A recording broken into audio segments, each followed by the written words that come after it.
चिदम्बरमठाधीशं सिद्धारूढयतीश्वरम् शिष्यप्रशिष्यरूपेण बोधकं गुरुमाश्रये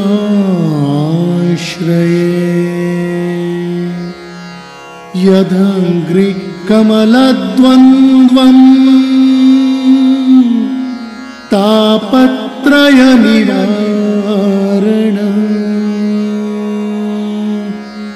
शान्तैक्यपददन्दैवम् सिद्धारूढमहं भजे सिद्धारूढमहं भजे सिद्धारूढमहं भजे।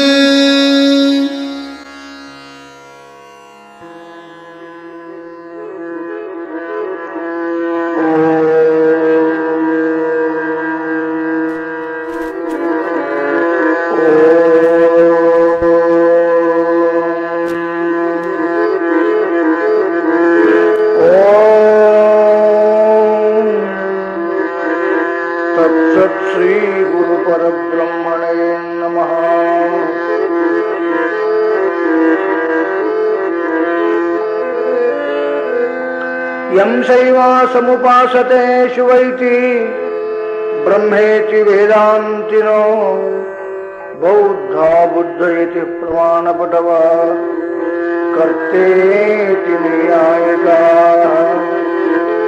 अरण्यतथ जैन शासनरता कर्मेति मीमांसका सोऽयं विदधातु वाञ्छितफलम् त्रैलोक्यनाथो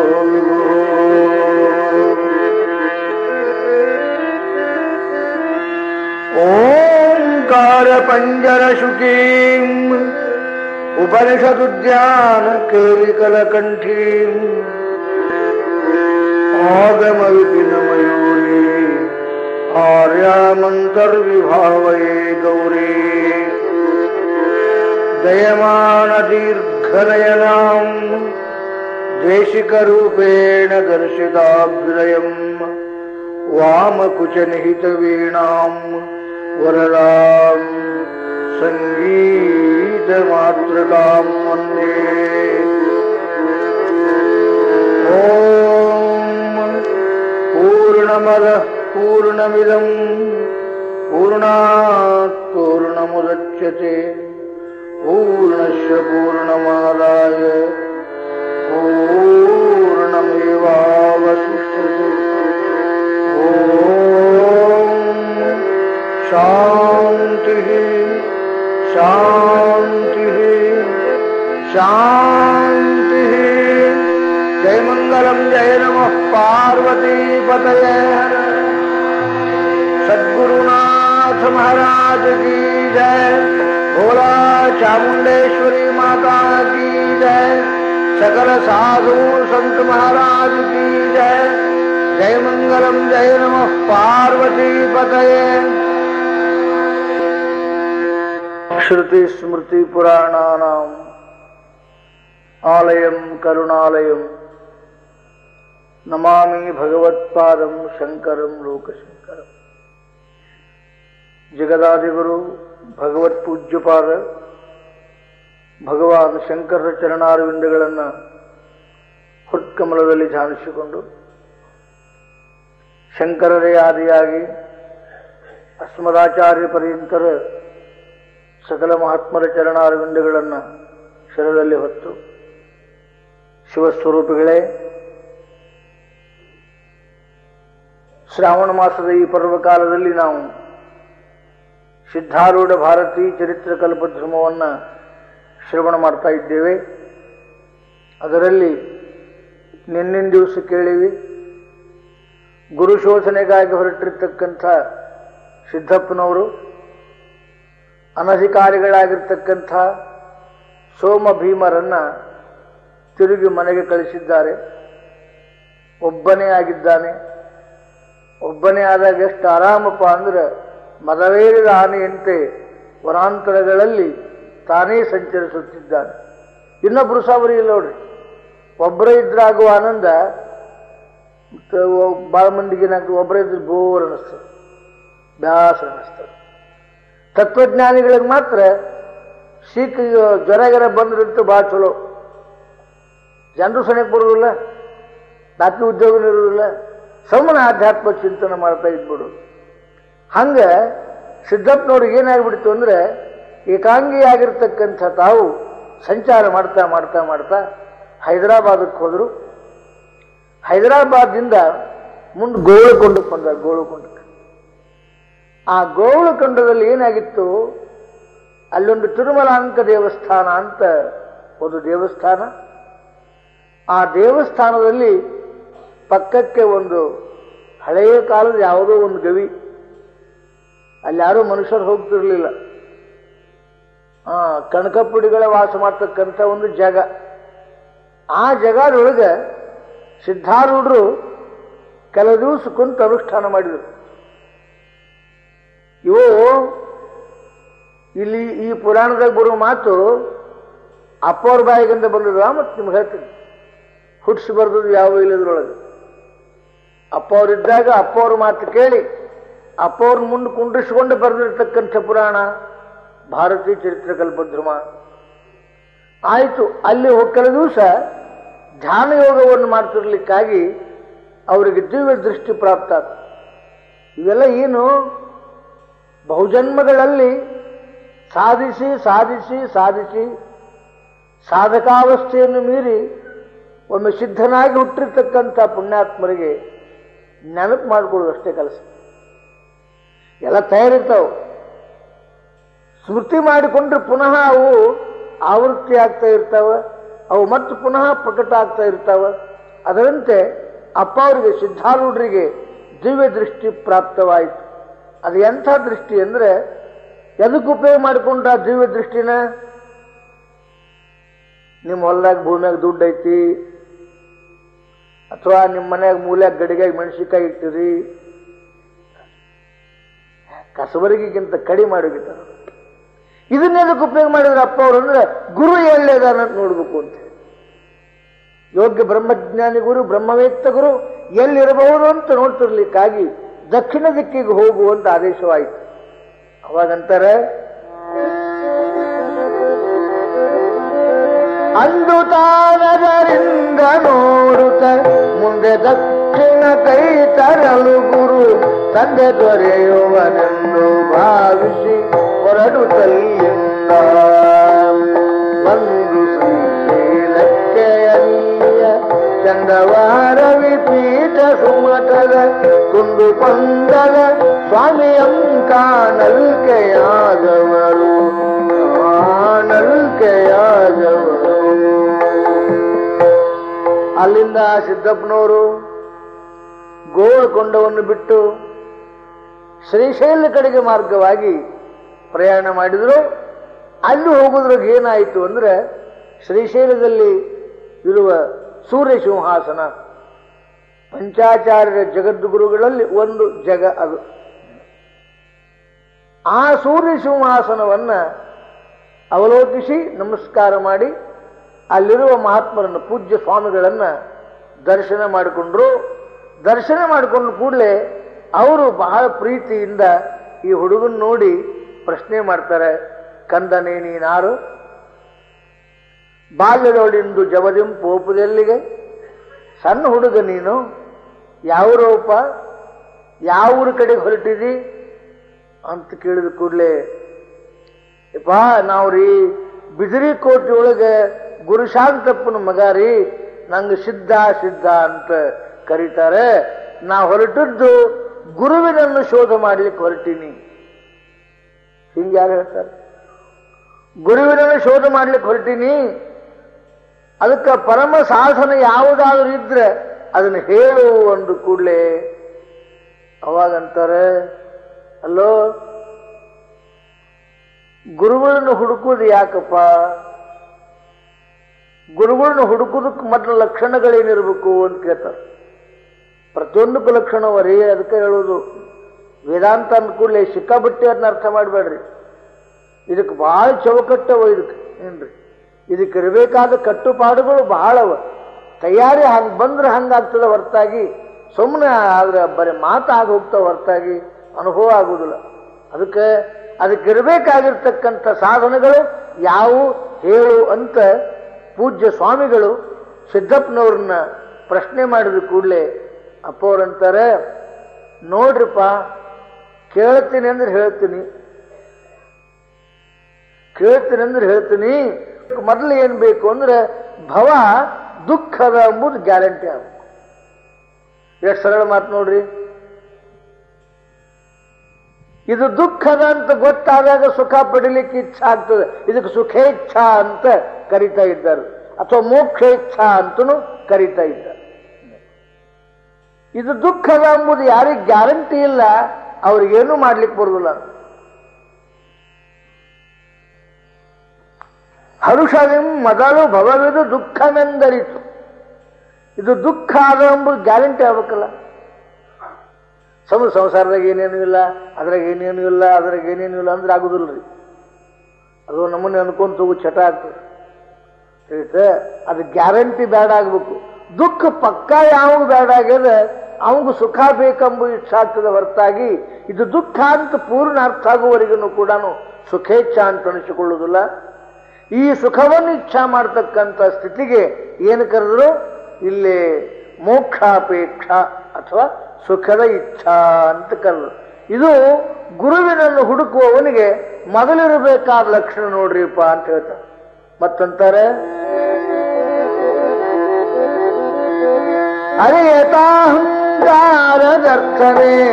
ಸರ್ವನರಿಯುವ ಚೇತನಾತ್ಮ ಅರಿಯಮೇನ್ ಮಮಕಾರದರ್ಥವೇ ಅನ್ಯ ಘಟದೊಳನು ಅರಿಯದೇನು ತಾನೇ ದರ್ಶಿಕೊಳ್ಳಲು ಜಡವನಾತ್ಮ ಮರಗಳಿಂತಿವನರಿದು ಬೇರ್ಪಡಿಸುವುದೇ ಸುವಿವೇಕ, ಬೇರ್ಪಡಿಸುವುದೇ ಸುವಿವೇಕ.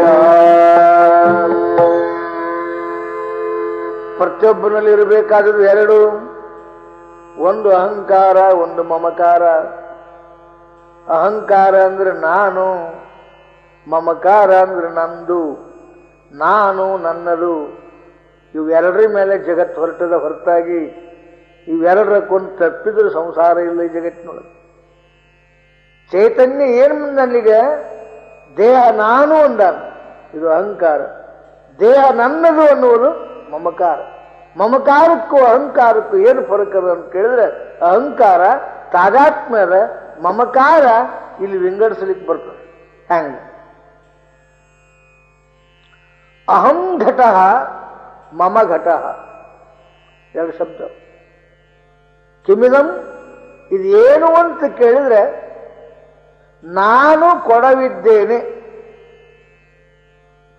ನಾನು ಕೊಡವಿದ್ದೇನೆ ಎಂಬುದು ಎಷ್ಟು ಅಜ್ಞಾನ. ಕೊಡ ಹೆಂಗ್ ತಾನಾಗ್ತಾನ? ನಾನು ಕೊಡವಿದ್ದೇನೆ. ಮತ್ತೊಮ್ಮೆ ಕೇಳ್ರಿ, ಕಿಮ್ಮಿದಂ ಅಂದ್ರೆ ಮಮ ಘಟ, ನನ್ನ ಕೊಡ. ನಾನು ಕೊಡ, ನನ್ನ ಕೊಡ. ನನ್ನ ಕೊಡ ಅನ್ನುವಲ್ಲಿ ಕೊಡಕ್ಕೆ ನಾನು ಭಿನ್ನನಾಗಿದ್ದೇನೆ, ನಾನು ಕೊಡವೆನ್ನುವಲ್ಲಿ ಕೊಡವೇ ನಾನೆಂಬ ಅಜ್ಞಾನ ಉಂಟಾಗಿದೆ. ಹಂಗೆ ಶರೀರ ನಾನು ಎಂಬುವಲ್ಲಿ ಕೇವಲ ಅಜ್ಞಾನ, ಶರೀರ ನನ್ನದು ಅನ್ನುವಲ್ಲಿ ನನ್ನದು ನನಗಿಂತ ಭಿನ್ನವಾದದ್ದು ಎಂಬ ಒಂದು ವಿಚಾರ. ಈ ವಿಚಾರದಿಂದ ಯಾವ್ಯಾವುದು ನನ್ನದು ಅನಿಸಿಕೊಳ್ಳುತ್ತದೆಯೋ ಅದು ನನಗಿಂತ ಭಿನ್ನವಾಗಿದೆ ಎಂಬುದನ್ನು ತಿಳಿದು, ನನ್ನದು ಅನಿಸಿಕೊಳ್ಳುವುದು ನನಗಿಂತ ಭಿನ್ನವು, ನನಗಿಂತ ಜಡವು, ನನಗಿಂತ ದೃಶ್ಯವೂ ಆಗಿರುವುದರಿಂದ ಅದು ನಾನಾಗಲಾರೆ, ನಾನು ಕೇವಲ ಶುದ್ಧ ಚೈತನ್ಯನಿದ್ದೇನೆ ಎಂಬುವ ಪ್ರಜ್ಞೋತ್ಥಾನವಾಗುವುದೇ ಇದಕ್ಕೇನು ಕರೆದರು? ವಿವೇಕ. ವಿವೇಕ ಅಂದರು. ಇದನ್ನ ಶಾಸ್ತ್ರದಲ್ಲಿ ನಿತ್ಯ ಅನಿತ್ಯ ವಸ್ತುವಿನ ವಿಚಾರ ಅಂತ ಹೇಳಿದರು. ಯಾವುದು ತೋರಿ ಅಡಗುವುದೋ ಅದು ಅನಿತ್ಯವಿದೆ, ಯಾವುದು ತೋರಿ ಅಡಗುವುದಕ್ಕೆ ಆಶ್ರಯವಾಗಿದೆಯೋ ಅದು ನಿತ್ಯವಾಗಿದೆ. ಈ ನಿತ್ಯವಾಗಿರ್ತಕ್ಕಂಥ ವಸ್ತುವೇ ನಾನು ಎಂಬುವ ಪ್ರಜ್ಞೆಯನ್ನು ಮಾಡಿಕೊಳ್ಳುವುದಕ್ಕೇನೆಂದರು? ವಿವೇಕ. ಮೋಕ್ಷವನ್ನು ಪಡೆಯುವ ಅಪೇಕ್ಷ ಒಂದು, ಎರಡನೇದು ವಿವೇಕ. ಆಮೇಲೆ ಇನ್ನು ಮೀಸು ವಿವೇಕ ಚಿಂತನ ಗಣ್ಯ ಮಾಡಿಯ ಪರದ ಭೋಗನ ಲನ್ನು ತಿಳಿಯಲ್ ದುಃಖದಾಯಕ ಕ್ಷಣಿಕವೆಂದರಿತು. ನನ್ನೆಂದುರೆ ತಾನು ನೆನೆಸಲ ಒಂದು ತೋರುವ ತ್ಯಾಗ ಮಾಡ್ಪುರೆ ಸನ್ನುಟರ ವೈರಾಗ್ಯವೆಂದೆನಿ ಸುವರು ಕೇಳೆಂದ ಸುವರು ಕೇಳೆಂದ. ವಿವೇಕ ಯಾವಾಗ ಬರ್ತದನೋ ಅವಾಗ ವೈರಾಗ್ಯ ಬರ್ತದೆ. ಆ ವಿವೇಕ ಎಲ್ಲಿ ಜಾಗೃತ ಆಗ್ತದೆ ಅಲ್ಲಿ ಆಭುವನ ಬ್ರಹ್ಮಾಲೋಕಾದಿಗಳ ಸುಖ ದುಃಖಗಳೆಲ್ಲವೂ ತೃಣವತ್ತಿದ್ದಾವೆ ಎಂಬತಕ್ಕಂಥ ಪ್ರಜ್ಞಾ ಎಲ್ಲಿ ದೃಢವಾಗುತ್ತದೆಯೋ ಆಗೇನದಲ್ಲ ಅದನ್ನ ಅಂತಃಕರಣದಿಂದ ತ್ಯಾಗ ಮಾಡುವುದಕ್ಕನ ವೈರಾಗ್ಯ. ವೈರಾಗ್ಯ ಅಂತ ವೈರಾಗ್ಯ ಸುಮ್ಮನೆ ಬರುವುದಿಲ್ಲ. ವೈರಾಗ್ಯ ವಿವೇಕದ ಪ್ರಕಟತೆಯಲ್ಲಿ ಮಾತ್ರ ಅದು ತೋರ್ತದೆ. ವಿವೇಕದ ಪ್ರಖರತೆ ಬೇಕು. ಸುಮ್ಮನೆ ವೈರಾಗ್ಯ ಆಗುವುದಿಲ್ಲ. ಬ್ಯಾಸರಾತು ಬಿಟ್ಟೆ, ಹಾಂಗಾತು ಬಿಟ್ಟೆ, ಮಂದಿ ಅಂದ್ರು ಬಿಟ್ಟೆ, ಏನ್ರಿ ನಮಗ ಸಾಕಾತು ಬಿಟ್ಟೆ. ಅದು ಅನಿತ್ಯ ಎಂಬುದು ಗ್ಯಾರಂಟಿಯಾಗಿ ಅದರಿಂದ ವೃತ್ತಿ ಹಿಂತಿರುಗುವುದಕ್ಕನ ವೈರಾಗ್ಯ ಅಂತ ಕರೀತಾ ಇದ್ದಾರೆ. ಇದು ಒಂದು ಸಾಧನ. ಆಮೇಲೆ ಮನಸ್ಸನ್ನು ನಿಗ್ರಹಿಸುವುದಕ್ಕೆ ಶಮ ಅಂದ್ರು, ಇಂದ್ರಿಯ ನಿಗ್ರಹಿಸುವುದಕ್ಕೆ ದಮ. ಶಮ ದಮ. ಅಂತರಂಗ ನಿಗ್ರಹ, ಬಹಿರಂಗ ನಿಗ್ರಹ. ಎಲ್ಲೆಲ್ಲಿ ವಿಷಯಕ್ಕೆ ಮನಸ್ಸು ಎರಗುತ್ತದೆಯೋ ಅಲ್ಲಲ್ಲಿ ಮನವನ್ನ ನಿಗ್ರಹಿಸುವುದಕ್ಕೆ ಶಮ ಅಂತ ಕರೆದರು. ಎಲ್ಲೆಲ್ಲಿ ಇಂದ್ರಿಯಗಳು ವಿಷಯವನ್ನು ಕುರಿತು ಪ್ರಯಾಣ ಮಾಡುತ್ತವೆಯೋ ಅವುಗಳು ಹಿಂತಿರುಗಿಸುವುದಕ್ಕೇನೆಂದ್ರು ದಮ ಅಂತ ಕರೆದರು. ಆಮೇಲೆ ಗುರು ಮತ್ತು ಶಾಸ್ತ್ರ ಇವೆರಡರಲ್ಲಿ ವಿಶ್ವಾಸವಿಡುವುದಕ್ಕೆ ಶ್ರದ್ಧಾ ಅಂತ ಕರೆದರು. ವಿಶ್ವಾಸ ಬೇಕಲ್ರಿ, ಸುಮ್ಮನೆ ವಿಶ್ವಾಸ ಇರಲಿಲ್ಲ ಅಂದ್ರೆ ಏನು ಕೆಲಸ ಆಗುದಿಲ್ಲ. ಈಗ ನಿಮ್ಮ ವಿಶ್ವಾಸ ಎಷ್ಟಿದೆ ಗೊತ್ತದನ? ಲಗ್ನದಾಗ ನಿಮಗೆ ನಿಂದಿರಿಸಿ ಅವ ಲಗ್ನ ಮಾಡವ ಪುರೋಹಿತ ಒಂದು ಬ್ರಹ್ಮ ಗಂಟೆ ಹಾಕ್ಯಾನ. ಅವ ಪುರೋಹಿತಗೆ ನಿಮಗೆ ಪರಿಚಯ ಇದಾವೆ, ಇನ್ನು ಬೇರೆ ಇದಾವಲ್ಲಿ ಬ್ರಹ್ಮಲೋಕದಿಂದ ಬಂದಿಲ್ಲ. ಅವ ಇದವರವನ ಅವನು ಏನಪ್ಪ ಕರ್ಕೊಂಬಂದಿರಿ, ನಿಮ್ಮ ನಿಲ್ಸಾನ ಗಂಟು ಹಾಕ್ಯಾನ. ಆ ಗಂಟಿನ ಮ್ಯಾಗ ನಿಮ್ಮ ವಿಶ್ವಾಸ ಇಟ್ಟದ? ಅದನ್ನ ಬ್ರಹ್ಮಗಂಟು ಬಿಟ್ಟ ಮೇಲೆ ಮುಗಿತಪ್ಪ ಅಂತ. ಮುಗಿತಿಷ್ಟ ಅಲ್ಲ, ಅಕಸ್ಮಾತ್ ಜಗಳ ಪಗಳ ಬಂದ್ರೆ ಆ ಬ್ರಹ್ಮಗಂಟಿನ ವಿಶ್ವಾಸ ಅರ್ಧ ಆಸ್ತಿ ತಗೊಂಡು ಹೋಗ್ತದೆ. ಹೌದಲ್ಲ? ಮತ್ತೆ ಏನ್ ನಂಬಿರಿ ನೀವು? ಬರೀ ಒಂದು ಗಂಟು ಮತ್ತದೇನು ದೊಡ್ಡ ಅದೇನು ಹೊಲ್ದಿಲ್ಲ ಪಲ್ದಿಲ್ಲ ಕಗ್ಗಂಟು ಹಾಕಿಲ್ಲ. ನಿಮ್ಗೆ ಗೊತ್ತಾಗುವಂಗ ಒಂದು ಗಂಟು ಹಾಕ್ಯಾನ, ಇದಕ್ಕೆ ಬ್ರಹ್ಮಗಂಟು ಅಂತೀರಿ. ಹ್ಯಾಂಗ ಒಂದು ಬ್ರಹ್ಮಗಂಟು ನಂಬಿದೋ ಹಂಗ ಗುರು ಮತ್ತು ಶಾಸ್ತ್ರ ಇವು ಎರಡರಲ್ಲಿ ವಿಶ್ವಾಸ ಇಟ್ಟಿ ಅಂದ್ರೆ ಸಾಕು. ಇದಕ್ಕೇನೆಂದ್ರು ಶ್ರದ್ಧಾ. ಈ ಶ್ರದ್ಧಾ ನಿನ್ನನ್ನು ಭವದಿಂದ ತೇಲಿಸುತ್ತದೆ ಹೊರತು ಅದು ಮುಳುಗಿಸುವುದಿಲ್ಲ. ಆಮೇಲೆ ಈ ಶ್ರದ್ಧೆಯ ನಂತರದಲ್ಲಿ ಬರುವುದೇನು? ಉಪಾಸನೆಯನ್ನು ಮಾಡುತ್ತಿರುವ ಸಾಧನೆಯಿಂದ ಮನುಷ್ಯನ ಚಾಂಚಲ್ಯವನ್ನು ಕಳೆಯುವುದಕ್ಕೆ ನಂತರ ಇಲ್ಲಿ ವಿಕ್ಷೇಪ ದೋಷವನ್ನು ಕಳೆಯುವುದಕ್ಕೆ ಸಮಾಧಾನ ಅಂತ. ಇದಕ್ಕೆ ಸಮಾಧಾನ ಇರುವುದಿಲ್ರಿ. ಒಳಗರ ಕುಂದರಿ, ಹೊರಗರ ಕುಂದರಿ, ಏನಾರ ಒಂದು ಮಾಡ್ರಿ, ಅದು 1, 2, 3, 4 ಸಂಶಯ, ವಿಪರೀತ ಭಾವನ, ಅಸಂಭಾವನ ಎಲ್ಲವೂ ವಿಕ್ಷೇಪ ದೋಷದ ಲಕ್ಷಣಗಳೇವು. ಈ ಮನುಷ್ಯನ ವಿಕ್ಷೇಪವನ್ನ ಉಪಾಸನಾದಿಗಳಿಂದ ಕಳೆದುಕೊಳ್ಳುವುದಕ್ಕೆ ಸಮಾಧಾನ ಅಂತ ಕರೆದು. ಆಮೇಲೆ ಎಲ್ಲಿ ವೈರಾಗ್ಯದಿಂದ ಮನಸ್ಸು ಸ್ಥಿರವಾಗಿದೆಯೋ ಆ ಮನಸ್ಸು ತಿರುಗಿ ವಿಷಯದ ಕಡೆಗೆ ಬರದಂತೆ ಮಾಡುವ ಸಾಧನೆಯೇ ಉಪರತಿ ಅಂತ ಕರೆದು. ಕೇಳ್ರಿ ಸ್ವಾಮಿಗಳೇ, ಶ್ರವಣಾದಿಗಳಿಗೆ ಬರ್ತಕ್ಕಂಥ ಕೆಲವು ವಿಘ್ನಗಳವ. ಮಳಿ ಬರ್ತದೆ, ಚಳಿ ಬರ್ತದೆ, ಬಿಸಿಲು, ಗಾಳಿ, ಹಸಿವು, ನೀರಡಿಕೆ, ಅನೇಕ ವಿಘ್ನಗಳು ಬರ್ತಾ ಇದ್ದಾವೆ.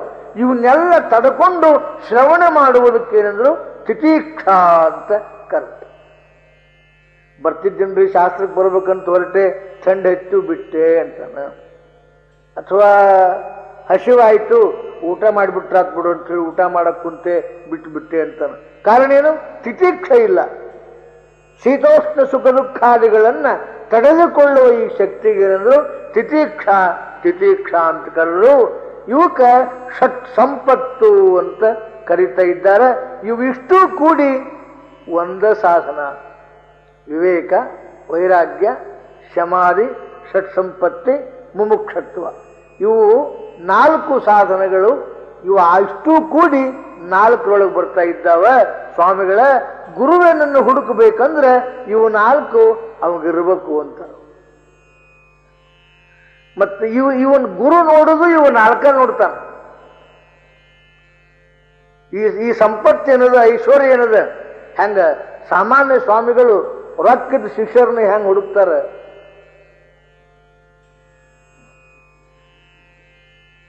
ದಕ್ಷಿಣೆ ಕೊಡಬೇಕು, ಉದ್ದು ಬೀಳಬೇಕು, ಅಡ್ಡು ಬೀಳಬೇಕು, ಅಯ್ಯ ಬ್ಯಾಡಬೇಕು. ಎಷ್ಟೆಷ್ಟು ರೊಕ್ಕ ಹೆಚ್ಚು ಕೊಡ್ತಾನೆ ಅಷ್ಟು ದೊಡ್ಡ ಆಶೀರ್ವಾದ. ಸಣ್ಣ ಆಶೀರ್ವಾದ, ಮರಿ ಆಶೀರ್ವಾದ, ದೊಡ್ಡ ಆಶೀರ್ವಾದ, ಸಾಧಾರಣ ಆಶೀರ್ವಾದ, ಬೆಂಕಿ ತಗೊಂಡು ಹೋಗಿಲ್ಲ. 4 ಸಾಧನೆಗಳಿದ್ದ ಶಿಕ್ಷಣನ ಗುರು ನೋಡಿದ ಅಂದ್ರೆ ಹೃದಯ ತುಂಬಿ ಹರಿಸ್ತಾನ. ಅದ ಒಂದು ಆಶೀರ್ವಾದ. ಅವು ಪಕ್ಕಾ ಗುರು, ಪಕ್ಕಾ ಶಿಕ್ಷೆ ಇದ್ದಲ್ಲಿ. ಇನ್ನು ಕಚ್ಚಾ ಗುರು, ಕಚ್ಚಾ ಶಿಕ್ಷೆ ಇದ್ದಲ್ಲಿ ಇವಷ್ಟೇ ಕೆಲಸ. ಏನಪ್ಪ ನಿಮ್ಮ ಜಮೀನು ಎಷ್ಟು ಅದ? ಹಂಗಾರೆ ವರ್ಷಕ್ಕೆ ಮೆಣಸಿನ್ಕಾಯಿ ಭಾಳ ಆಗ್ತಿರ್ಬೇಕು. ನಮ್ಮ ಮಠಕ್ಕೆ ಏನು ಕೊಡ್ತೀಪ್ಪ? ಅವ ಪುಣ್ಯ ಕಟ್ಕೊಂಡು ಕೈ ಕೊಡ್ತೀನ್ರಿಪ್ಪ ಅಂದ್ರೆ ಚಲೋ. ನೋಡಣ್ರಿಪ್ಪ, ನೀವು ಕೊಟ್ಟಿದ್ದು ನಿಮಗೆ ಕೊಡೋದಲ್ರಿ ಅಂತ. ಇಷ್ಟಕ್ಕಾಗಿ ಇದು ಈ ಗುರು ಶಿಷ್ಯತ್ವ ಬೇರೆ. ಮತ್ತೆ ಈ ಫೀಲ್ಡೇ ಬೇರೆ, ನಾ ಹೇಳೋ ಫೀಲ್ಡೇ ಬೇರೆ. ನಾ ಹೇಳುವ ಗುರು, ನಾ ಹೇಳುವ ಈ ಶಿಷ್ಯ ಮನುಷ್ಯ ಕುಲಕೋಟಿಯಲ್ಲಿ ಎಲ್ಲೋ ಒಬ್ಬ ಇರ್ತಾ ಇದ್ದಾನೆ, ಎಲ್ಲೋ ಒಬ್ಬ ಸಾಧ್ಯ ಆಗ್ತದೆ. ಆದ್ದರಿಂದ ಗುರು ಈ 4 ನೋಡ್ತಾ ಇದ್ದಾನ್ರಪ್ಪ. ಗುರುವಿನ ಹುಡುಕಬೇಕಾದ್ರೆ ಇವು 4 ಇರಬೇಕು ಅಂದ್ರು ಸಿದ್ದಪ್ಪನವರು ಅಂತಾರೆ.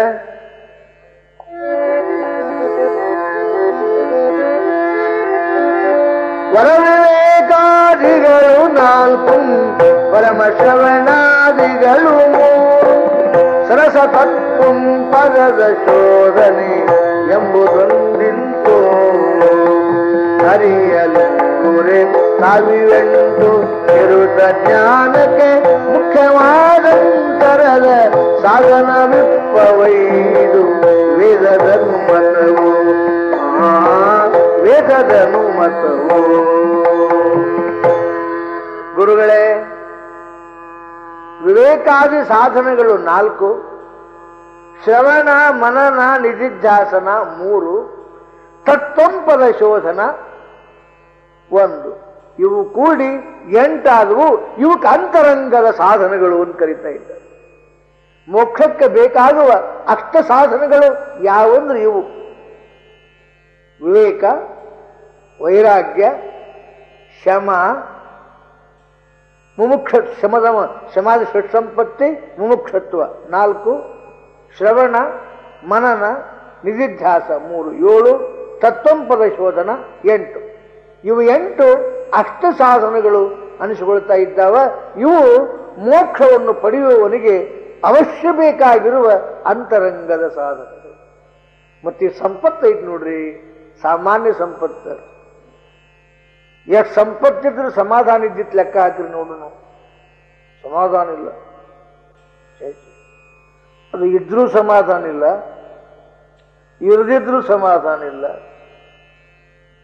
ಇರದೇ ಇದ್ದಾಗ ಬರ್ಬೇಕನ್ನೋ ಚಿಂತೆ, ಅದು ಬಂತಂದ್ರೆ ಕಾಯ್ಕೊಂತ ಕುಂದ್ರು ಚಿಂತೆ, ಅದು ಕಿತ್ಕೊಂಡು ಹೋಯ್ತು ಅಂದ್ರೆ ಕಡತನಕ ಚಿಂತೆ. ಎಲ್ಲಿ ಸಮಾಧಾನ ತರ್ತೀರಿ? ಅದಕ್ಕೆ ಸಮಾಧಾನವು ಇದು ನಮ್ಮ ಈ ಮೋಕ್ಷಾಪೇಕ್ಷೆಗಿರ್ಬೇಕಾಗಿರ್ತಕ್ಕಂಥ ಒಂದು ದೊಡ್ಡ ಐಶ್ವರ್ಯ ಅಂತಾರೆ. ಇದಕ್ಕೆ ಸಮಾಧಿ ಷಟ್ ಸಂಪತ್ತಿ ಅಂತಾರೆ. ಸಂಪತ್ತಂದ್ರೆ ಇವು ದೇವತೆಗಳಿಗೂ ದುರ್ಲಭ, ಇವು ದಾನವರಿಗೂ ದುರ್ಲಭ, ಮತ್ತಿನ್ನಿತರ ಯಾವ ಪ್ರಾಣಿ ವರ್ಗಕ್ಕೂ ದುರ್ಲಭ. ಎಲ್ಲಾದರೂ ಅದು ಮಾನವ ವರ್ಗಕ್ಕೆ ಮಾತ್ರ ಸೀಮಿತವಾಗಿರ್ತಕ್ಕಂಥ. ಅದಕ್ಕೆ ಇವು ಅಷ್ಟಾಂಗ ಸಾಧನೆಗಳು ಅಂತ ಹೇಳಿಸ್ಕೊಟ್ಟವ್ರಪ್ಪ ಅಂತ ಆ ಗುರುಗಳು ಮುಂದೆ ನಿಂತುಕೊಂಡು ಸಿದ್ದಪ್ಪ ಈ ರೀತಿ ಉಚ್ಚರಿಸ್ತಾ ಇದ್ದಾನೆ.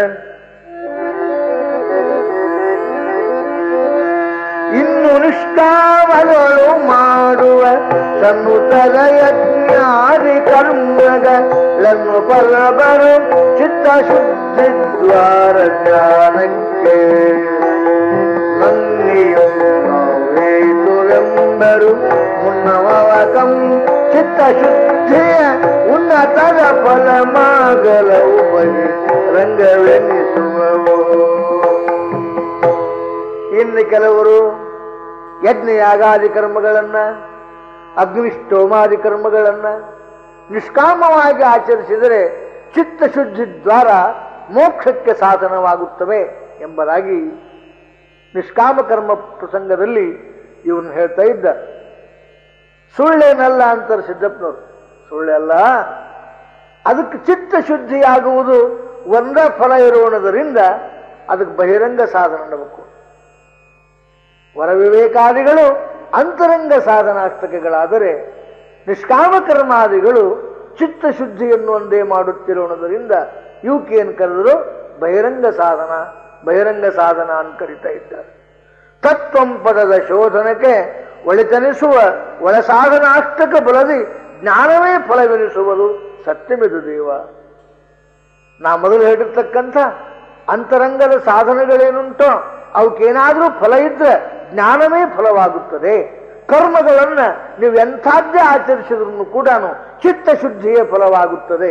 ಆದ್ದರಿಂದ ಜ್ಞಾನವೇ ಫಲವಾಗುತ್ತಿರೋಣದರಿಂದ ಈ ಯಾವ ಅಂತರಂಗ ಬಹಿರಂಗ ಸಾಧನೆಗಳನ್ನ ತಿಳಿದು ಮಾಡಬೇಕು.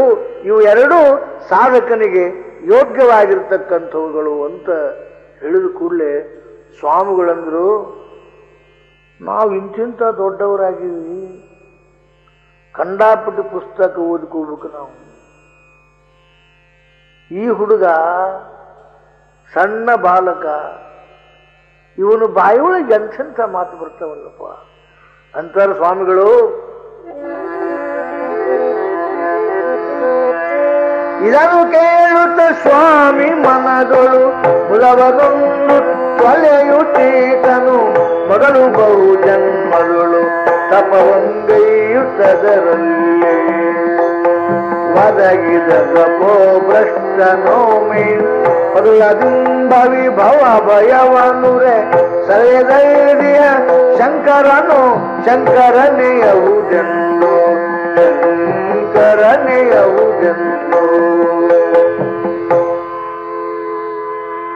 ಇವನು ಮಾತ್ರ ಸಾಮಾನ್ಯನಲ್ಲ. ಪೂರ್ವ ಜನ್ಮದಲ್ಲಿ ತಪಸ್ಸನ್ನು ಆಚರಿಸಿ ಆಯುಷ್ಯ ಕೊರತೆಯಾಗಿ ಬಂದಿರತಕ್ಕಂಥ ತಪೋಭ್ರಷ್ಟನಾಗಿದ್ದಾನೆ. ಶುಚೀನಾಂ ಶ್ರೀಮತಾಂಗೇ ವಾ ಯೋಗಿ ನಾಮೇವ ಕುಲೇ ಭವತಿ. ಉಪನಿಷತ್ತು ಹೇಳ್ತದೆ, ಯಾವನು ತಪೋಭ್ರಷ್ಟನಾಗಿರುತ್ತಿದ್ದಾನೆಯೋ ಅವನು ಅದನ್ನು ಪೂರ್ಣ ಮಾಡಿಕೊಳ್ಳುವುದಕ್ಕಾಗಿ ಮತ್ತೊಂದು ಜನ್ಮ ತಗೊಂಡ್ಬರ್ತಾನೆ. ಅವನು ಯೋಗಿಗಳ ಕುಲದಲ್ಲಿಯೋ ಅಥವಾ ಸಕಾಮ ಪುಣ್ಯ ಮಾಡಿದ್ದಾದರೆ ಶ್ರೀಮಂತರ ಗರ್ಭದಲ್ಲಿಯೋ ಹುಟ್ಟಿ ಅವ ಸಕಾಮ ಫಲವನ್ನು ಊಟ ಮಾಡ್ತಾನೆ. ಯೋಗಿಗಳ ಮಾರ್ಗದರ್ಶನದಲ್ಲಿ ನಿಷ್ಕಾಮವಾಗಿರ್ತಕ್ಕಂಥ ತಪೋನಿಷ್ಠ ನಿತ್ಯ ಮುಕ್ತನಾಗಿ ಹೋಗ್ತಾ ಇದ್ದಾನಪ್ಪ. ಅದಕ್ಕೆ ಶುಚೀನಾಂ ಶ್ರೀಮತಾಂಗೇ ವಾ ಯೋಗಿ ನಾಮೇವ ಕುಲೇ ಭವತಿ ಅಂದಂಗ ಇಲ್ಲಿ ಇವನು ಮಾತ್ರ ಯೋಗ ಭ್ರಷ್ಟ, ತಪೋಭ್ರಷ್ಟ. ಛೇ ತಪೋಭ್ರಷ್ಟ ಅನ್ನಕ್ಕೂ ಆಗುದಿಲ್ಲ. ಬಹುತೇಕ ಶಿವನೇ ಬಂದಾನೋ ಏನ್ ಮಾಡ್ಯಾನ ಸ್ವಾಮಿಗಳಿಗೆ ಅನಿಸ್ತದೆ. ಶ್ರೀಶೈಲ ಮಲ್ಲಿಕಾರ್ಜುನನೇ ಭಜನರ ಭವಭಯ ತಾಪವನ್ನು ಕಳೆಯುವುದಕ್ಕೋಸ್ಕರ ಈ ರೂಪದಲ್ಲಿ ಬಂದಿರಬೇಕು.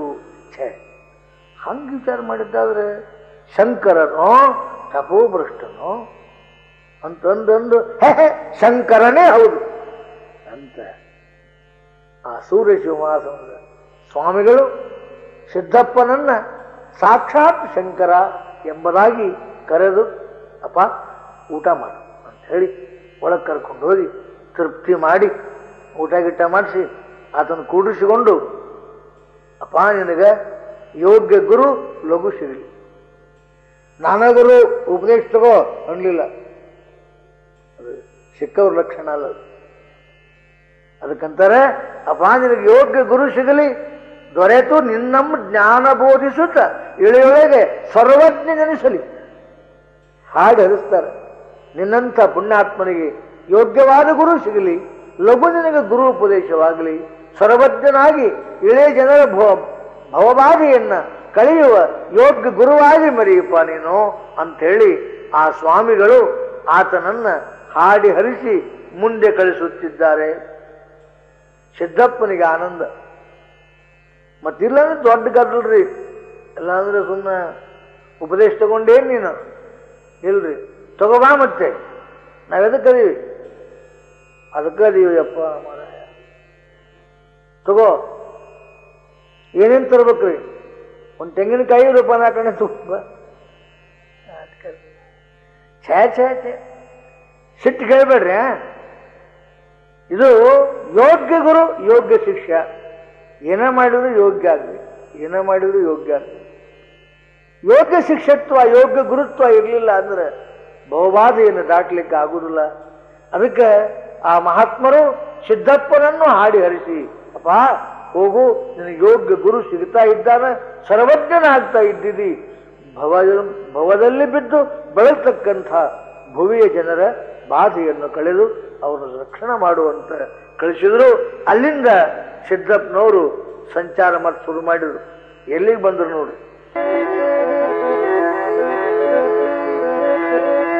ಅಂದು ತಾನಲ್ಲಿಂದ ಹೊರಡುತ್ತ ಮುಂದೆ ರಾಯಚುಟಿ ವೀರಭದ್ರನ ಸಂದರುಶನಂಗೊಂಡು ಹೊರಟನು ಬಳಿಕ ಮಲ್ಲಿಂದ.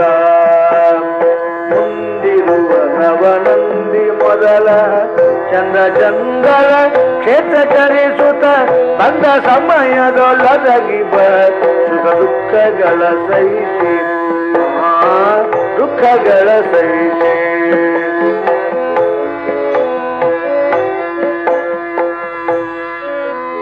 ಅಲ್ಲಿಂದ ಸಂಚಾರ ಮಾಡ್ತಾ ಸಿದ್ಧಾರೂಢರು ಎಲ್ಲಿಗೆ ಬಂದಾರ? ರಾಯಚೋಟಿ ವೀರಭದ್ರನ ಹತ್ರ ಬಂದಾರ. ದೊಡ್ಡ ಕ್ಷೇತ್ರ. ವರವಿ ಮೌನೇಶ್ವರರು ಮೀಸಲು ತುಪ್ಪ ಊಟ ಮಾಡಿಸಿದ ಜಾಗ. ವೀರಭದ್ರಪ್ಪ ಎದ್ದು ಬಂದು ತುಪ್ಪ ಊಟ ಮಾಡಿದ. ಲಚ್ಚಾನ ಸಿದ್ದಪ್ಪ ಮಹಾರಾಜರು ತುಪ್ಪ ಓದು ಕೊಟ್ರೆ ವೀರಭದ್ರಪ್ಪ ತುಪ್ಪ ಊಟ ಮಾಡಿದ. ಅದೊಂದು ಜಾಗೃತ ಜಾಗ. ರಾಯಚೋಟಿ ವೀರಣ್ಣ ಅಂತಂದ್ರೆ ನೋಡ್ರಿ ನೀವು ಆ ಕ್ಷೇತ್ರ. ಅಲ್ಲಿ ಅಲ್ಲಿ ಅಲ್ಲಿ ಹೋದ್ರೆ ನೀವು ಬಿಟ್ಟು ಬರ್ಲಿಕ್ಕೆ ಆಗುದಿಲ್ಲ. ಅಲ್ಲಿ ಆ ಕ್ಷೇತ್ರಕ್ಕೆ ಹೋದ್ರು ಅಲ್ಲಿ ಒಂದು ದಿವಸ ಇದ್ದು ಮುಂದೆ ನವನಂದಿ ಮೊದಲಾಗಿರ್ತಕ್ಕಂಥ ಕ್ಷೇತ್ರಗಳನ್ನ ಸಂಚಾರ ಮಾಡ್ತಾ ಮಾಡ್ತಾ ಮಾಡ್ತಾ ಷಟ್ಸಂಪತ್ತಿ ಬಲ ತಯಾರಿತ್ತು. ಎಷ್ಟು ಹಸಿವು, ನೀರಡಿಕೆ, ಮಳಿ, ಚಳಿ ಇವೆಲ್ಲ ಶೀತೋಷ್ಣ ಸುಖ ದುಃಖಾದಿಗಳಲ್ಲಿ ಸಮಭಾವನೆಯಿಂದ ಇರಬೇಕಾದ ಭಾಗ್ಯ ಅದು ಎಲ್ಲರಿಗೂ ಬರುವುದಿಲ್ಲ ಏನ್ರಿ. ಎಲ್ಲೋ ಮನುಷ್ಯಾನಾಂ ಸಹಸ್ರೇಶು ಕಶ್ಚಿತ್ ಸಿದ್ಧೈ. ಎಲ್ಲೋ 1000 ಮನುಷ್ಯರಲ್ಲಿ ಒಬ್ಬ ಇರ್ತಾನಂತ. ಅದನ್ನು ಶಂಕರಾಚಾರ್ಯ ಹೇಳಿದ್ರು. 1000 ಮನುಷ್ಯರಲ್ಲಿ ಒಬ್ಬ ಇರ್ತಾನಂದ್ರೆ ಈಗಿನ ಜನಸಂಖ್ಯೆಗೆ ಲೆಕ್ಕ ಹಾಕಕ್ಕೆ ಹೋಗ್ಬೇಡ್ರಿ. ಮನುಷ್ಯರು ಅಂತ ಅನಿಸಿಕೊಳ್ಳಕ್ಕೆ ಯೋಗ್ಯರಾದ ಸಹಸ್ರ ಸಂಖ್ಯೆಯಲ್ಲಿ ಒಬ್ಬ ಇರ್ತಾನೆ. ಇದನ್ನ ಆಚಾರ್ಯರು ಬಹಳ ಸುಂದರವಾಗಿ ಅರ್ಥ ಮಾಡಿದ್ದಾರೆ. ಇರಲಿ, ಸಮಯ ಬಲ್ಲಿ ನೋಡೋಣ. ಅದರಂತೆ ಸಿದ್ಧರು ಅಲ್ಲಿಂದ ಸಂಚಾರ ಮಾಡ್ತಾ ಮಾಡ್ತಾ ಮಾಡ್ತಾ ತನುವದಂಡಿ ಸುತ್ತ ಧೈರ್ಯವನ್ನು ಬಿಡದೆ ಅಂತೂ ಇಂತೂ ಬಂದು ಸುರಪುರ ಕ್ಷೇತ್ರವನ್ನು ಮುಟ್ಟಿದರು. ಸುರಪುರಕ್ಕೂ ಗುಡುಗುಂಟಿಗೂ ಬಹಳ ದೂರಿಲ್ಲ. ಸುರಪುರಕ್ಕೆ ಬಂದರು. ಅಲ್ಲೇ ಅದು ಆಗಿನ ಕಾಲ ಸಂಸ್ಥಾನ ಏನ್ರಿ. ಆ ಸಂಸ್ಥಾನ ಸುತ್ತರದ ಕೋಟೆ, ಆ ಕೋಟೆಗೆ ಒಂದು ಬಾಗಲ, ಅದಕ್ಕೆ ಕಬ್ಬಿಣ ಮುಳ್ಳಗಿಸಿ ಅಂತ ಹೆಸರು. ಕಬ್ಬಿಣ ಮುಳ್ಳಗಿಸಿ ಅಲ್ಲಿ ಬಂದರು ಸಿದ್ದಪ್ಪನವರು. ಅಲ್ಲಿ ಒಂದು ಶಿವದೇವಾಲಯ, ಆ ಶಿವದೇವಾಲಯದಲ್ಲಿ ಯಾರಿದ್ರು ಅಂತ ಕೇಳಿದ್ರೆ ಗಾಂಜಿ ಸೇರುವ ಸಾಧುಗಳು ಗುಂಪಿತ್ತು. ಅದರಾಗೂ ಬಹಳ ತರಬೇತಿ ಅದ. ಅದು ಪುಣ್ಯನೇ ಬೇಕಂತ ಅಂತ. ಒಮ್ಮೆ ಭಗ್ಗನ ಉರಿ ಹೆಚ್ಚಂದ್ರೆ ಅವಾಗ ಜನ್ಮದಾಗ ಮೋಕ್ಷ. ಕೆಲವು ಜಗ್ಗಾಕ ಬರ್ಲಿಲ್ಲ, ಅವು ಹೊಟ್ಟಿಗೆ ಹೊರಗೆ ಬಿಟ್ಟ ಅಂದ್ರೆ ಬಿಡಬಾರ್ದು, ನುಂಗದ್ ಅದೊಂದು ಕಂಪನಿನೇ ಬೇಡ. ನಿಜವಾಗಿನೂ ಕೂಡ ಈಗ ಸೇರ್ತಾರ, ಅದು ಬೇರೆ. ಮತ್ತು ಈ ಗಾಂಜಿನೇ ಸಿಗುದಿಲ್ಲ ಅವ್ರು ಸೇದಕ್ಕೆ. ಪೀಕ್ ಜಲಿ ತಪ್ಪಲ ಅದನ್ನ ಹಾಕಿ ನಿಷೇಧ ಹೊಡಿತಾರ. ಹಂಗ ಗಾಂಜಿ ಸೇರಿದ ಒಂದು ಕಂಪನಿ ಇತ್ತು. ಶಿವನ ದೇವಾಲಯದಲ್ಲಿ ಕುಂತಿದ್ರು. ಸಿದ್ದಪ್ಪನವ್ರು ಏನ್ ಮಾಡಿದ್ರು, ಸಾಧುಗಳಂದ್ರೆ ಎಲ್ಲರಿಗೂ ಗೊತ್ತಿರ್ತದೆ, ಎಲ್ಲ ಪರಿಚಯ ಇರ್ತದೆ, ಇವ್ರನ್ನೊಟ್ಟು ಕೇಳಬೇಕು ಅಂತ ಹೇಳಿ ಅಲ್ಲಿ ಬಂದು ಅವ್ರು ನಮಸ್ಕಾರ ಮಾಡಿದ. ಅವ್ರ ನಿಷೇಧಕ್ಕೆ ಕೇಳಿದ್ರು, ಯಾವರೋ ತಮ್ಮ ನಮಸ್ಕಾರ ಮಾಡಿದಲ್ಲ, ಯಾಕ ಎಲ್ಲಿ ಹೊರಟಿದ್ರಿ ಅಂತ ಕೇಳಿದ್ರು. ಇಲ್ರಿಪ್ಪ, ಮತ್ತೆ ಇಲ್ಲಿ ಸಮೀಪದಲ್ಲಿ ಎಲ್ಲಾದ್ರೂ ಪರಮಾರ್ಥ ಜ್ಞಾನವನ್ನು ಉಪದೇಶ ಮಾಡುವ ಯೋಗ್ಯ ಗುರುಗಳು ಯಾರಾದರೂ ನಿಮಗ್ ಗೊತ್ತಿದ್ದಂಗೆ ಇದ್ದಾರೇನ್ರಿ ಅಂತ ಕೇಳಿದ್ರು. ಅವಾಗೊಬ್ಬ ಸಾಧು ಗಾಂಜಿ ಚಿಲ್ಮಿಟ್ಟೊಳಗಿಟ್ಟವನ ಹೇಳ್ತಾನ,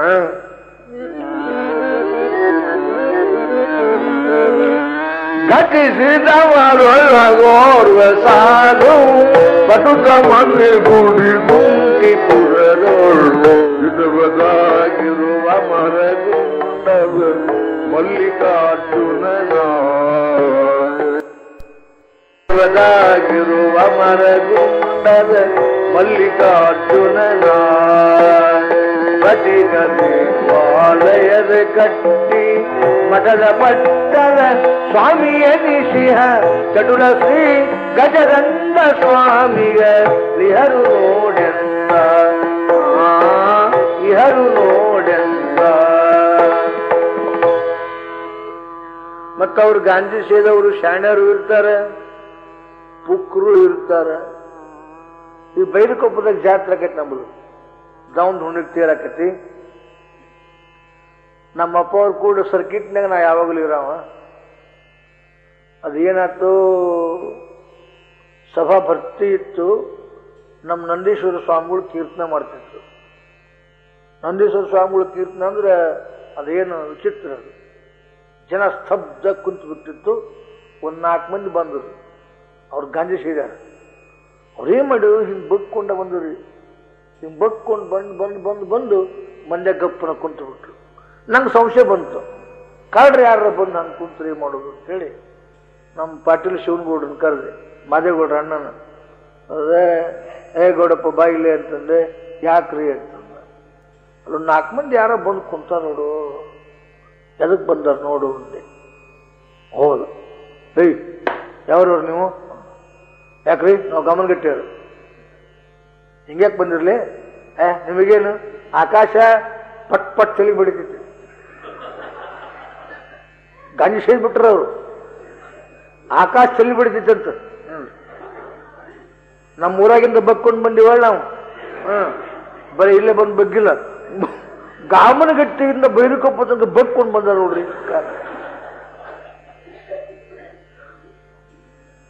ಶಿವನಗೌಡ ಬಂದ ಅದು ಕಲ್ಸಿ ಬ್ಯಾರೆ ಇಟ್ಟು ಸುಮ್ಮನೆ ಶಾಸ್ತ್ರ ಇರ್ತದೆ. ಏನು ಹೇಳ್ರಿ ಹೇಳೋ ಅಂತಂದೆ, ಗಾಂಧಿ ಸಿದ್ಧಾರ ಹೋಯಪ್ಪ ಅವರು ಅಂತಂದ. ಮತ್ತೆ ಅಷ್ಟು ಭಕ್ತರು ಇರ್ತದೆ ಅವರಲ್ಲಿ. ಸತ್ಪುರುಷನ್ ಕಂಡ್ರೆ ಸಾಧುಗಳನ್ನ ಕಂಡ್ರೆ ಪ್ರೀತಿ ಮಾಡ್ತಿರ್ತಾರೆ. ಹಂಗ ಅವರು ಈ ಸಿದ್ದಪ್ಪನ ಪ್ರೀತಿ ಮಾಡಿ ಆ ಸಾಧುಗಳಂದ್ರು, ನಿನಗೆ ಯೋಗ್ಯ ಗುರು ಬೇಕಂತಮ್ಮ. ಹೌದ್ರಿ ಅಪ್ಪ, ಹೋಗ ನೀನ ಇಲ್ಲೊಬ್ಬ ಬರ್ದಾರ ಗುಡುಗುಂಟೆ ಅಂತ ಒಂದು ಗ್ರಾಮದ ಮುಂದೆ.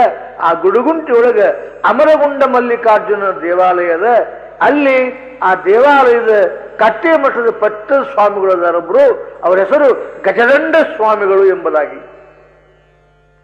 ಅವರೊಬ್ರು ಮಾತ್ರ ಶ್ರೋತ್ರಿಯ ಬ್ರಹ್ಮನಿಷ್ಠದಾರಪ್ಪ, ಬೇಕಾದ್ರೆ ಅಲ್ಲಿ ಹೋಗಿ ನೀನು ಉಪದೇಶ ತಗೋಬಹುದು, ಅವರಿಂದ ನೀ ಧನ್ಯನಾಗಬಹುದು ಅಂತ ಸಿದ್ದಪ್ಪನವರಿಗೆ ಆ ಸಾಧುಗಳು ಮಾರ್ಗದರ್ಶನವನ್ನು ಮಾಡಿದರು. ಅವಾಗಂತಾರೆ,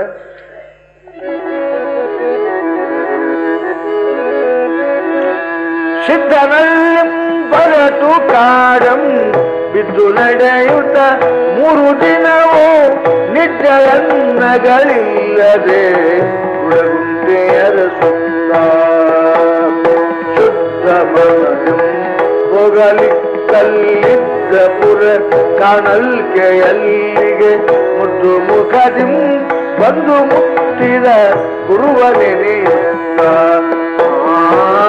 ಗುರುವ ನೆನೆಯುತ್ತ.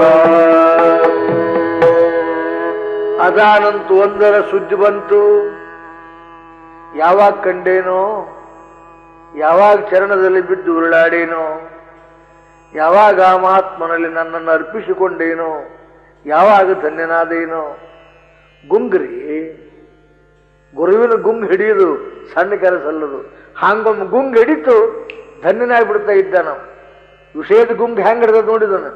ಎಲ್ಲಿ ಜಾಗೃತ ಸ್ವಪ್ನ ಸುಷುಪ್ತಿಗಳಲ್ಲಿನೂ ಕೂಡ ಈ ವಿಷಯದ ಗುಂಗು ಹೆಂಗ್ ಹಿಡಿದ್ರೆ ಹಿಂಗ ಗುರುವಿನ ಗುಂಗು ಯಾರಿಗಾರ ಹಿಡಿತು ಅಂತಂದ್ರೆ ಅವ ಧನ್ಯನಾಗ್ತಾ ಇದ್ದಾನ ಹೊರತಾಗಿ ಇಲ್ಲದ್ರೆ ಆಗುದಿಲ್ಲಪ್ಪ. ಹಂಗ ಯಾವಾಗ ಗುರು ದೊರೆತಾನೋ ದೊರೆತಾನೋ ದೊರೆತಾನೋ ಅಂತ ಬಂದ್ರು.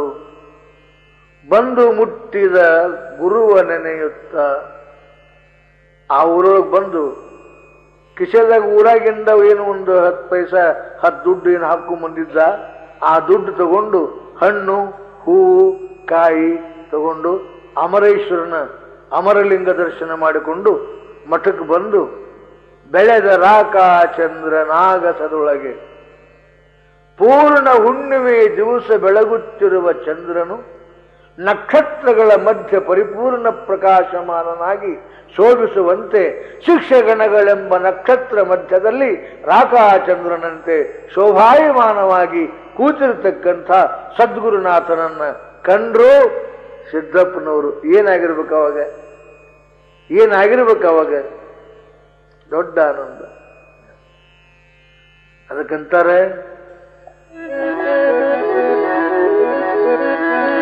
ಕಂದ ಸಿದ್ಧನು ಪತ್ರಪೂ ಫಲ ಗಂಧಮಾಲ ಪಾಣಿಯಾಗುತ್ತ ಬಂದು ಶ್ರೋತ್ರಿಯ ಬ್ರಹ್ಮನಿಷ್ಠರ ಪಾದಕಮಲಕ್ಕೆ ಅಂದು ಮಂತ್ರಾಷ್ಟಕವ ನುಡಿಯುತ್ತ ಚಂದದಿ ಸಾಷ್ಟಾಂಗರಸಗುತ್ತ ನಿಂದು ಭವ ಭಯದಿಂದ ಹೊರೆಯನ್ನು ತಾಗಿದನು ಶಿರವ ಬಾಗಿದನು ಶಿರವ. ನೋಡಿದ, ಓಡಿ ಹೋದ. ತದ್ವಿಜ್ಞಾನಾರ್ಥಂ ಸ ಗುರುಮೇವಾಭಿಗಚ್ಚೇತ್ ಸಮಿತ್ಪಾಣಿ ಶ್ರೋತ್ರಿಯಂ ಬ್ರಹ್ಮನಿಷ್ಠಂ. ಹೇಳ್ತದು ಪರಿಷತ್ತು. ತದ್ವಿಜ್ಞಾನಾರ್ಥಂ ಅದನ್ನು ತಿಳಿಯುವುದಕ್ಕಾಗಿ. ಅದನ್ನು ಯಾವುದು, ಅದು ಅಂದ್ರೆ ಯಾವುದು, ಯಾವುದು ಇದು ಅಲ್ಲವೋ ಅದು. ಇದು ಯಾವುದು, ಯಾವುದು ತೋರಿ ಅಡಗುತ್ತಿದೆಯೋ ಅದು ಇದು. ಅಂದ್ರೆ ಜಗದಾದಿ ಪದಾರ್ಥಗಳು ಇದಮಾಕಾರವಾಗಿದ್ದಾವೆ. ಇದಕ್ಕೆ ವಿಲಕ್ಷಣವಾಗಿರ್ತಕ್ಕಂಥದ್ದು ಯಾವುದೋ ಅದು ಬ್ರಹ್ಮ. ಅದನ್ನು ತಿಳಿಯಬೇಕಾದರೆ ತದ್ವಿಜ್ಞಾನಾರ್ಥಂ ಸ್ವಗುರುಮೇವಾಭಿಗಚ್ಚೆ. ಅದು ಎಲ್ಲಿ ತಿಳಿಯುವುದಿಲ್ಲ, ಗುರುವಿನ ಹತ್ರ ಹೋಗೋ. ಯಾರವ ಗುರು? ಹಂಗವಾದಿಗಿದೆ. ಮತ್ತೆ ಸಮಿತ್ಪಾಣಿ, ಸಮಿಧಗಳನ್ನು ತೆಗೆದುಕೊಂಡು ಹೋಗು.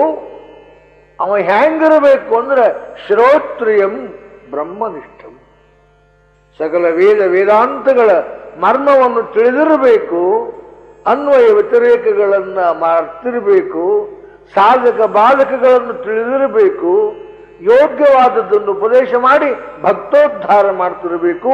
ಅಂಥ ಶ್ರೋತ್ರಿಯ ಬ್ರಹ್ಮನಿಷ್ಠನ ಸನ್ನಿಧಾನಕ್ಕೆ ಹೋಗುವಂತ ಶ್ರುತಿ ಹೇಳುವಂತೆ ಇಲ್ಲಿ ಸಿದ್ದಪ್ಪನವರು ಗಜದಂಡ ಸ್ವಾಮಿಗಳ ಸಮೀಪದಲ್ಲಿ ಬಂದು ಪಾದದ ಮೇಲೆ ಹೂಗಳನ್ನಿಟ್ಟು ಉದ್ದಕ ಬಿದ್ದು ನಮಸ್ಕಾರ ಮಾಡ್ತಾ ಇದ್ದಾರೆ.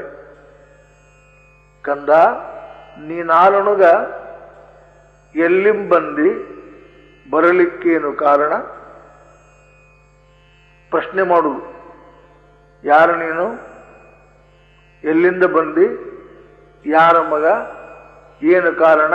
ಅಂದ ಕೂಡಲೇ ನಾನು ಬಿದಿರಿಕೋಟಿ ಗುರುಶಾಂತಪ್ಪನ ಮಗ ಸಿದ್ದಪ್ಪ ಅಂತಾರೆ. ಗುರುನಾಥ, ನಾ ಬಂದದ್ದು ಎದಕ್ಕೂ ಅಲ್ಲ, ಅತ್ಯಂತ ದುಃಖ ನಿವೃತ್ತಿ ಪರಮಾನಂದ ಪ್ರಾಪ್ತಿಗೋಸ್ಕರ ಬಂದಿದ್ದೆ.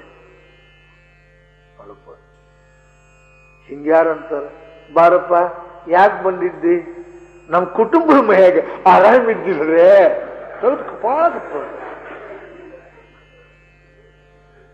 ಯಾಕೆ ಬಂದಿದ್ದು ಗುರುಗಳು ಪ್ರೀತಿ ಮಾಡಿ ಬಾಯಿ ತೆಗೆದು ಕೇಳಿದ್ರೆ ಕುಟುಂಬದ ಮನೆಯಾಗ ಆರಾಮಿದ್ದಿ. ಹುಡುಗ ಹುಟ್ಟಿದ್ದು ಹೆಂಗೆಂಗರ ಮಾಡ್ತಿದ್ದೆ ಲೇ, ನೀನ ಹೆಂಗೆಂಗರ ಮಂಗೆ. ಗುರುವಿನ ಹತ್ರ ಮಾತಾಡೋ ಇದ್ರ ನೋಡಿ ಹೆಂಗಿರಬೇಕು, ಹೃದಯ ಖುಲ್ಲ ಇರಬೇಕು. ಗುರುನಾಥ, ನಿನ್ನ ಸನ್ನಿಧಾನಕ್ಕೆ ಬಂದದ್ದು ಒಂದೇ ಒಂದು ಕಾರಣ, ಅತ್ಯಂತ ದುಃಖ ನಿವೃತ್ತಿ ಪರಮಾನಂದ ಪ್ರಾಪ್ತಿಗೋಸ್ಕರವಾಗಿ ಬಂದಿದ್ದೀನಿ. ನನ್ನಪ್ಪ, ನನ್ನ ಉದ್ಧಾರ ಮಾಡು. ಇಷ್ಟನ್ಕುಳ್ಳ ಗುರುಗಳು ಮರಗ್ತಾರಂತಿಕೊಂಡ್ರೆ ನೀವು ಹಂಗಾರ ನೋಡುಪ್ಪ, ಸೇವಾ ಮಾಡ್ಲಿಕ್ಕೆ ತಯಾರಾಗು. ಸೇವಾ ಮಾಡ್ಲಿಕ್ಕೆ ತಯಾರಾಗು ಅಂದ ಕೂಡಲೇ ಸಿದ್ದಪ್ಪನವ್ರಿಗೆ ಇಂಥ ಆನಂದ ಆತು. ಯಪ್ಪೋ, ಎಂಥವ್ರಿಗೆ ಸಿಗುವುದಿಲ್ಲ. ನನಗ ಗುರುಗಳು ಸೇವಾ ಮಾಡು ಅಂದ್ರಲ್ಲ, ಎಂಥ ಸೇವಾ. ನೀವು ಬರೇ ಕೆಲವೊಂದನ್ನ ಸೇವಾ ಅಂತ ತಿಳ್ಕೊಳ್ಳೋ ಮಂದಿ ಬಾಳದ ತಿಳಿತೇನು. ಕೆಲವೊಂದನ್ನು ಸುಮ್ಮ ಸ್ವಾಮಿಗಳು ಕುಂತಾಗ ಒಟ್ಟು ಪಾದ ಒತ್ತುದು, ಒಟ್ಟು ತಲೆ ಒತ್ತುದು. ನೋಡಪ್ಪ, ಇದು ಸೇವಾ ಅನ್ನಂಗಲ್ಲ, ಇದೆಷ್ಟಕ್ಕೆ ಸೇವಾ ಅಲ್ಲಿದು. ಕಸ ಹೊಡೆಯುವುದು ಮೊದಲು ಮಾಡಿಕೊಂಡು ಆಪ್ತ ಅಂಗ ಸ್ಥಾನ ಸದ್ಭಾವ ಎಂಬತಕ್ಕಂಥ ಚತುರ್ವಿಧ ಸೇವೆಗಳನ್ನ ಮಾಡಬೇಕಾಗುತ್ತದೆ. ಸೇವಾ ಮಾಡುವಾಗನೂ ಕೂಡ ಧಾರ್ಢ್ಯ ಬಾಳಬೇಕು, ಸಹನ ಶಕ್ತಿ ಬಾಳಬೇಕು. ಅಲ್ಲಿರಬೇಕಾಗಿರ್ತಕ್ಕಂಥ ಶಾಂತಿ ಸಮಾಧಾನಗಳು ಬಹಳ ಬೇಕು. ತಿಳುವಳಿಕೆಯಿಂದ ಕೂಡಿರಬೇಕು. ಹೆಚ್ಚಾಗಿ ನಮ್ಮ ಅಪ್ಪ ಅವರೊಂದು ಮಾತು ಹೇಳ್ತಿದ್ರು, ಗುರು ಸೇವೆ ಮಾಡೋ ಮುಂದೆ ಏನು ಇಟ್ಕೋಬೇಕಪ್ಪ ತಲೆಯಾಗಂದ್ರೆ, ನಿನ್ನ ಶರೀರ ನಿನ್ನ ಪ್ರಾಣ ಎರಡೂ ಒಣ ಹುಲ್ಲು ಕಡ್ಡಿ ಅಂತ ತಿಳ್ಕೊಂಡು ಮಾಡ್ಬೇಕು. ಆದ್ರೆ ಅವೆರಡು ಹೋಗ್ತಾವು, ಗುರುನಾಥ ಇರ್ತಾನ ಅಂತ ಇಷ್ಟು ಗಟ್ಟಿಯಾಗಿ ನಿನ್ನ ಶರೀರ ಪ್ರಾಣಾದಿಗಳನ್ನ ಒಣ ಹುಲ್ಲು ಕಡ್ಡಿಗಿಂತಲೂ ಕಡಿಮೆ ಮಾಡಿದಾಗ ಮಾತ್ರ ಗುರು ಸೇವೆ ಆಗ್ತದೆ, ಹೊರತಾಗಿ ಇಲ್ಲ ಅಂದ್ರೆ ಆಗೋದಿಲ್ಲ. ಹಂಗ ಗುರುಗಳು ಯಾವಾಗ ಸೇವಾ ಮಾಡು ಅಂತ ಹೇಳಿದ್ರು, ಸಿದ್ದಪ್ಪನವರು ಸೇವೆಗೆ ಸನ್ನದ್ಧರಾಗಿದ್ದಾರೆ. ಎಂಥ ಸೇವಾ ಮಾಡಿದ್ರು ಸಿದ್ದಪ್ಪನವರು, ಗುರುಗಳಿಗೆ ಮನಸ್ಸಿಗೆ ಹೆಂಗ್ ಬಂತು ಅನ್ನೋದನ್ನ ನಾ ಹೇಳ್ತೀನಿ. ಸಮಯ ಬಹಳ ಆಗಿದೆ. ಯಾಕಂದ್ರೆ ಗುರು ಸೇವನ ಒಂದು ತಪಸ್ಸು. ದೇವರು ಒಲಿತಾವ್, ಗುರು ಒಲಿಯುವುದಿಲ್ಲ. ಮೋದಕ ಮಾಡಿದ್ರೆ ಗಣಪ ಒಲಿತಾನ, ಸಜ್ಕ ಮಾಡಿದ್ರೆ ವಿಷ್ಣು ಒಲಿತಾನ, ಹುಗ್ಗಿ ಮಾಡಿದ್ರೆ ಶಿವ ಒಲಿತಾನ, ಹೋಳಿಗೆ ಮಾಡಿದ್ರೆ ದೇವಿ ಒಲಿತಾಳ. ತಿಳಿತಾನ. ಗುರು ಇವನ್ ಯಾವ ನೋಡುದಿಲ್ಲ, ನಿನ್ನ ನೋಡ್ತಾನ. ನಿನ್ನ ಅನ್ಸಕ್ಕಲ್ಲ. ಚಿತ್ತೊಂದನೇ ಪರೀಕ್ಷಿಪನು ಉತ್ತಮ ಗುರು. ನಿಮ್ಮ ಚಿತ್ತವೊಂದನ್ನೇ ಪರೀಕ್ಷೆ ಮಾಡ್ತಿರ್ತಾನ. ಅದರ ಕಸರು ಬಂತು ಅಂದ್ರೆ ಜಾಡಿಸ್ತಾನ. ಅದರಿಂದ ಅಪ್ಪ ಅವರು ತಾವು ಹ್ಯಾಂಗ್ ಸೇವಾ ಮಾಡಿದರು ಎಂಬುದನ್ನು ನಾಳೆ ದಿವಸ ನೋಡೋಣ. ಮಂಗಳಾರತಿ ಮಾಡೋಣ.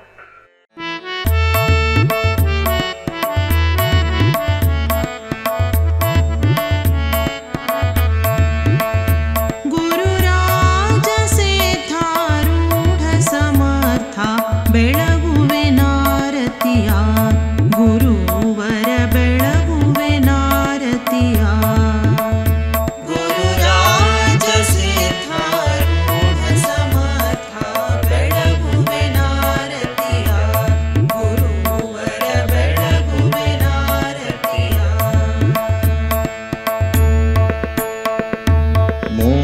ಮೋಕ್ಷಾಪೇಕ್ಷೆಗೆ ತತ್ವಂ ಪದದ ಅರ್ಥವ ಬೋಧಿಸಿದಿ ಗುರುವರ ಅರ್ಥವ ಬೋಧಿಸಿದಿ ಮೋಕ್ಷವಾಹನ ಶಂಕರ ನಾಮೋಚ್ಚಾರವ ಮಾಡಿಸಿದಿ ಗುರುವರೋಚ್ಚಾರವ ಮಾಡಿಸಿದಿ ಗುರುರಾಜ ಸಿದ್ಧಾರೂಢ ಸಮರ್ಥ ಬೆಳಗುವೆ ನಾರತಿಯ ಗುರುವರ ಬೆಳಗುವೆ ನಾರತಿಯ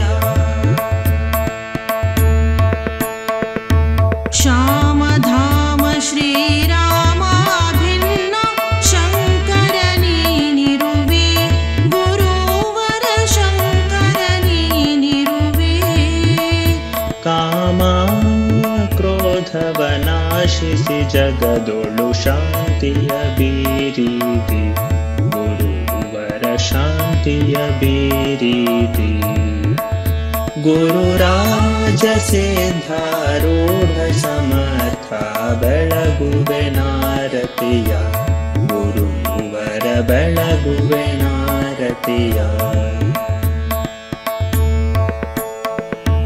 ಚರಣ ಭಜಕರ ದುರಿತ ವೃಂದವ ತ್ವರಿತದಿ ನಾಶಿಸಿದಿ ಗುರುವರ ತ್ವರಿತದಿ ನಾಶಿಸಿದಿ